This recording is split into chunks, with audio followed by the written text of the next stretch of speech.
Today I want to nerd out a little bit. So if you're interested in my research and what I study in my life as a professor, hang out. So this post might be a little bit longer than some of the other ones, but I want to share in a two-part series, one, an idea that I have around shifting our theory of oppression, and two, a theory of psychological liberation that I created to help us think about how we can disentangle from oppression. So part one. So if you've heard people talk about racism, you might have also heard them talk about internalized racism. And that's been thought to be how people take in ideas of racism or white supremacy and believe them for themselves. So if we say, oh, black people are lazy, that someone would take on the idea that they're lazy and they would internalize it. I want to push us to think about that internalization as not an internal process, but an external one. So have you heard of cultural appropriation, where somebody picks up or borrows something from another culture? I actually think it's more useful to think about this type of oppression as appropriated oppression rather than internalized oppression.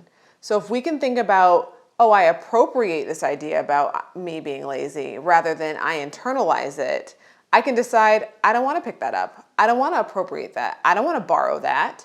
And that it creates some opportunity for us to see how people take on those ideas as not something that's in them, but something that they pick up or learn from society. So let me give a quick example. So that picking up of oppression can happen in a few different ways. If we think about it in terms of gender, as a woman, I might pick up an idea that I'm not as good at math. Right? I'm not as good at science.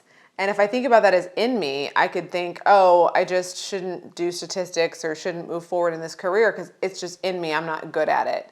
But if I think about it as appropriated, I can say, oh, I've picked up an idea somewhere and I've appropriated from sexism and patriarchy that I might not be so good at this, but let me put that down. I'm going to go ahead and do my statistics.